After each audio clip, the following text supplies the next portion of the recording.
Իրական խոստում 3 ռազմական գործողության կործանիչ ալիքի մեկնարկը տրվել է գերծանր, երկաստիճան ու հեռահար սաջիլ հրթիռների արձակմամբ։ Իրանը խոստացել է, որ այս բալիստիկ հրթիռներով գրոհները լինելու են ճշգրիտ ու շարունակական։ Իսլամական հեղափոխության պահապանների կորպուսը հայտնել է, որ Քաջարի մարտիկների եւ Իրանի հերոսական ժողովրդի աջակցությամբ ոչնչացրել են սիոնիստական բանակի ՀՕՊ համակարգը եւ այժմ օկուպացված տարածքների երկինքը բաց է իրանական հրթիռների եւ անօդաչու թռչող սարքերի համար։ Իրանի բարձրաստիճան զինվորականները թշնամուն զգուշացրել էին, դժոխքի դարպասները բացվելու են։ Թեհրանից հայտնում են, որ արձակված տասնյակ հրթիռներն ու անօդաչուները թիրախավորել են Մոսադի տեղակայման վայրը, ռազմական հետախուզության վարչությունն ու իսրայելական կործանիչների ավիաբազան։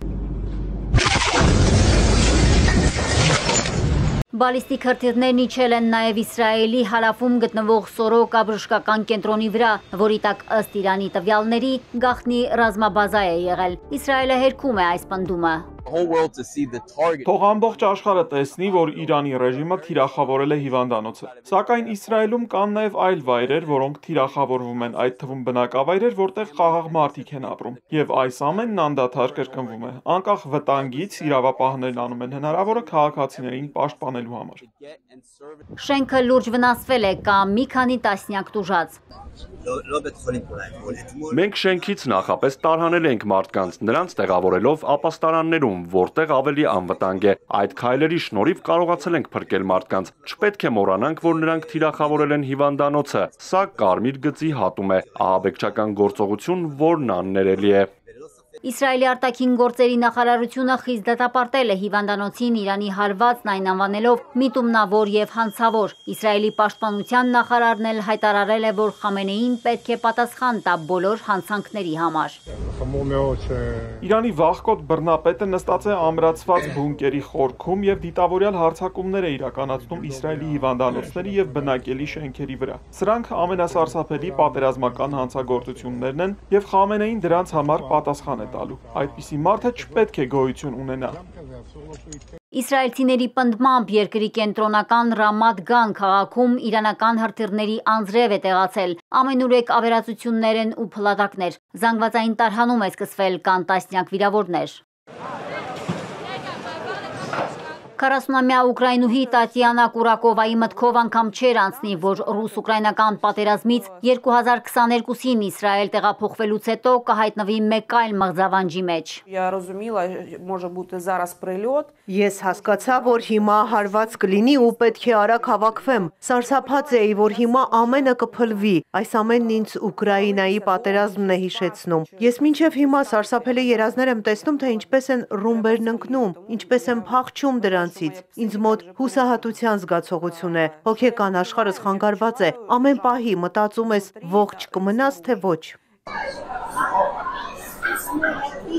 Ամբողջ Թել Ավիվը տեղավորվել է ստորգետնյա տարածքում։ Մայրաքաղաքի բնակիչները ապաստան են գտել հանրային ստորգետնյա ավտոկայանատեղիներում, ուր մարդիկ եկել են իրենց վրաններով, ընտանի կենդանիներով ու սննդի ահռելի պաշարով։ Ես չեմ քնել արդեն 5 գիշեր։ Հուսով եմ այստեղ գոնե մի քիչ կհանգստանանք։ Շատ սթրեսային է գտնվել գերբնակեցված հանրային ապաստարանում։ Իրանական կողմը շարունակում է խոստանալ սիոնիստական ռեժիմը հանգիստ չի ապրելու։ Իսլամական հեղափոխության պահապանների կորպուսի հզոր հրթիռները ոչ մի վայրկյան ձեզ թույլ չեն տալու դուրս գալ ապաստարաններից։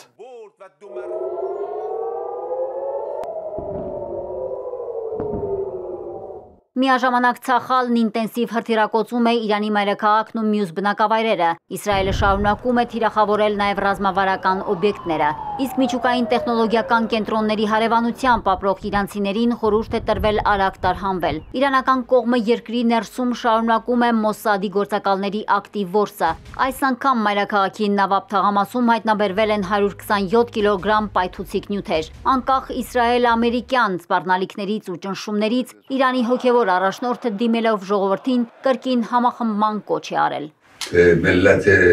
Իրանի ժողովուրդը ցույց է տվել, որ արժանապատիվ է, խիզախ ու կարողանում է ճիշտ արձագանքել նման իրավիճակին։ Շատ կարևոր է, որ այս օրերին մարդիկ համախմբված են։ Այս ամենը եւս մեկ անգամ ցույց է տալիս մեր ոգու հզորությունը։ Շնորհակալ եմ Աստծուն, որ այս հավատավոր ժողովրդին տվել է այս աստիճանի հոգևոր ու նյութական հնարավորություններ ու կարողություններ։